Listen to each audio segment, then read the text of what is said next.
100% fit বলা যাবে না, কারণ আপনারা জানেন যে সেকেন্ড টেস্টেই ও আনফিট ছিল, যার কারণে প্রায় সিলেকশন প্রসেসে ছিল না বেস্ট 11-এ পাকিস্তানে।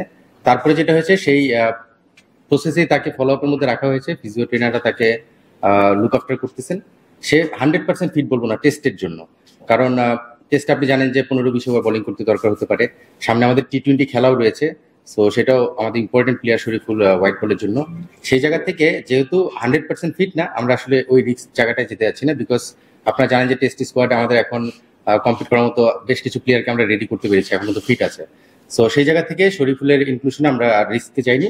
হোপফুলি যদি সময়ের সঙ্গে সঙ্গে রিকভারি করে আসে টি-20-তে ইনশাল্লাহ খেলতে পারবে। জাকের আলী অনেকের যে বিষয়টা আপনারা দেখবেন যে আমরা একটা জিনিস মাথায় রেখেছিলাম, কন্ডিশন এবং অপোনেন্ট। সেই জায়গা থেকে পাকিস্তানে আমরা 5 জন সিমার নিয়ে গিয়েছিলাম, এখানে আমরা সিমারের সংখ্যাটা কমিয়ে 4 জনে এনেছি এবং একজন ব্যাটসম্যানের সংখ্যা বাড়িয়েছি, মিডল অর্ডার স্পেশালিস্ট। স্যান্ডেলিনা সো, রূপচর্চায় আভিজাত্য।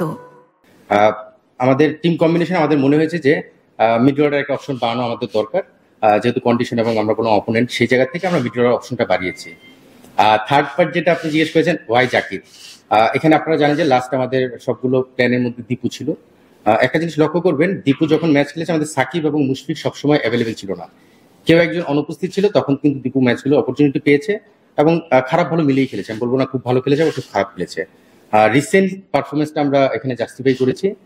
দীপু অস্ট্রেলিয়ায় গিয়েছিল, আপনারা জানেন 2টা 4-ডে ম্যাচ খেলেছে, পাকিস্তানে 2টা 4-ডে ম্যাচ খেলেছে। খুব ছন্দে নেই, একটা প্লেয়ার আসলে যখন ইন্টারন্যাশনাল ম্যাচ খেলতে যাবে তার ফর্মটা খুব ইম্পর্টেন্ট। সেই জায়গা থেকে দীপু আমাদের ফিউচার প্লেয়ার এবং সামনে এনসিএলও শুরু হচ্ছে, সে সেটার জন্য রেডি হচ্ছে। দীপু আমাদের প্ল্যানের মধ্যেই রয়েছে, খুব কাছ থেকেই রয়েছে। পাশাপাশি জাকিরের যে বিষয়টা, জাকির কিন্তু প্রিভিয়াসলি যদি তার রেকর্ড দেখেন, এনসিএল, বিসিএল, লঙ্গার ভার্সনে তার রেকর্ডগুলো যদি দেখেন, সেখানে আপনি একটা আইডিয়া পেয়ে যাবেন যে সে লঙ্গা ভার্সনের জন্য খুব ইউজফুল প্লেয়ার হতে পারে। আনফর্চুনেটলি ইঞ্জুরির কারণে হয়তো আরো আগে ডেবু হয়ে সুযোগ থাকলেও হয়তো হয়নি, বা টিমে আসার সুযোগ থাকার সত্ত্বেও পারেনি। আর এখন রিসেন্টলি যেটা রিসেন্ট পাস্টে পাকিস্তানে আপনারা জানেন যে 172 একটা ইনিংস খেলেছে, চমৎকার একটা ইনিংস খেলেছে, লম্বা সময় ধরে খেলে। সবকিছু কনসিডারেশনে আমরা জাকিরকে একটু এক স্টেপে এগিয়ে গেছি, কারণ আপনি দেখবেন যে আপনি পজিশন ওয়াইজ প্লেয়ার পিক করাটা খুব জরুরি। আপনি দেখবেন যে সাইব বেসিক্যালি ওপেনার, বা আমরা যদি বলি টপ অর্ডার 1, 2, 3 এইসব পজিশনে খেলে থাকে। তো ওই পজিশনে আমাদের সাদমান, জাকির এবং জয় তিনজনই কিন্তু মোটামুটি রেগুলার প্লেয়ার আমাদের, এবং ফিট থাকলে যে কেউ খেলতে পারে। তো সেই জায়গা থেকে আমরা মিডল অর্ডার অপশনটাতে আমরা একটা অপশন বাড়িয়েছি, কারণ আপনারা জানেন যে এখানে আমাদের মিডল অর্ডার যারা খেলছে তাদের এই মুহূর্তে একটা ব্যাকআপ অপশন, বা আমরা যদি মনে করি মিডল অর্ডার সংখ্যাটা একটু বাড়িয়ে নিলে যে কোনো সিচুয়েশনে ডিমান্ড করলে সেটা ফুলফিল করতে পারে। তো সেই জায়গা থেকে আমরা মিডল অর্ডারের জায়গাটা বাড়িয়েছি, বিকজ ওপেনার আপনারা জানেন যে অলরেডি 3 জন রয়েছে, বাট সাইফও খুব আমাদের কাছাকাছি রয়েছে অবশ্যই।